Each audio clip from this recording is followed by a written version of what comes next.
বিবেচনা করে বাস্তবায়ন করবেন। কিন্তু আমরা দেখেছি আমরা ওনার আশ্বাসের কারণে আমরা আমাদের কর্মসূচি 1 মাসের জন্য আমরা বন্ধ রেখেছিলাম।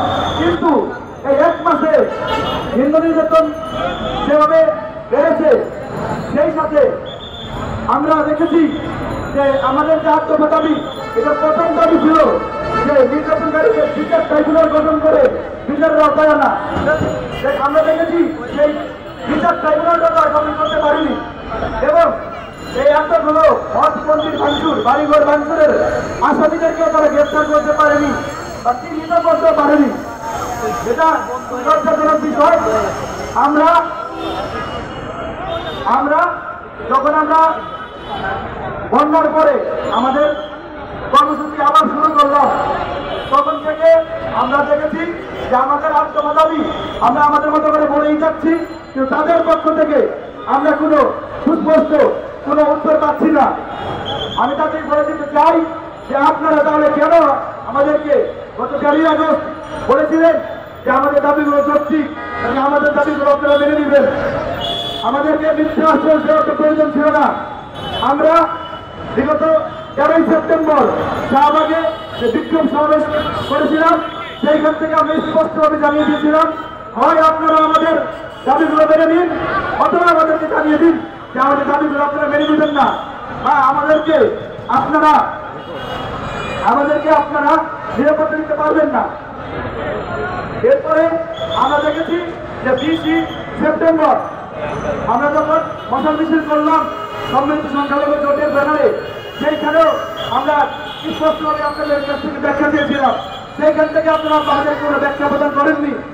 আমরা গত 2 দিন আগে যমুনাতে আমরা আবারও আমাদের যে আত্মহত্যা দাবি সম্বলিত স্মারকলিপি প্রদান করতে গিয়েছিলাম, কিন্তু আপনারা স্মারকলিপি গ্রহণ না করে আপনারা আমাদেরকে কি বার্তা দিয়েছে? আমরা জানি যে মাননীয় প্রধান উপদেষ্টা দেশের বাইরে আছে, কিন্তু তার পক্ষ থেকে যমুনাতে যদি কেউ এসে গ্রহণ করতো, তাহলে আমরা অন্তত নিজেকে বুঝতে পারতাম যে আমরা আবারও আপনাদেরকে অবগত করেছি, কিন্তু আপনারা সেটা গ্রহণ করলেন না। আজকে আমরা লাল পতাকা মিছিল নিয়ে এসেছি। লাল পতাকা মিছিল থেকে আমাদের বার্তা যে আপনারা যদি আমাদের দাবিগুলো মেনে না নেন, তাহলে আমাদের বিগত আগামী 4ই অক্টোবর যে গণসমাবেশ শহীদ মিনারে অনুষ্ঠিত হবে, সেই গণসমাবেশের পরে আমরা দেশব্যাপী আর তীব্রতর আন্দোলন গড়ে তুলব। সেটাই আমাদের লাল পতাকা মিছিলের অন্যতম বার্তা। আপনারা অনেকেই জানতে চেয়েছেন আমাদের আত্মহত্যা দাবি কি। আমি আপনাদেরকে আমাদের আত্মহত্যা দাবি আমি জানিয়ে দিচ্ছি।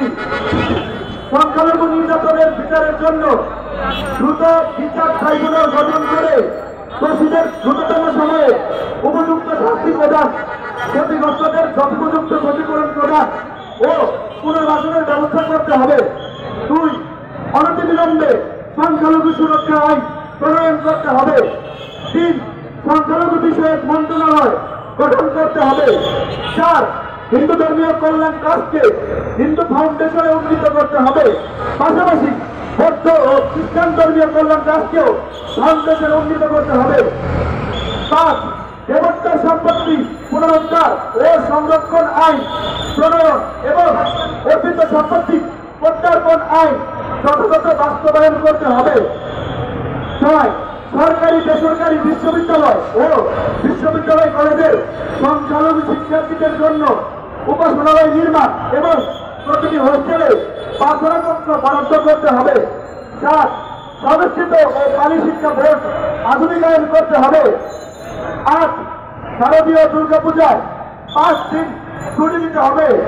পাশাপাশি প্রতিটি সংখ্যালঘু সম্প্রদায়ের প্রধান ধর্মীয় আমাদের আত্মহত্যা দাবি মেনে নেওয়ার জন্য সবিনয় অনুরোধ করছি, এবং আমাদের আত্মহত্যা দাবি মেনে নিয়ে আপনারা আমাদেরকে একটি বার্তা দেন যে আমরা সংখ্যালঘুদের পাশে আছি।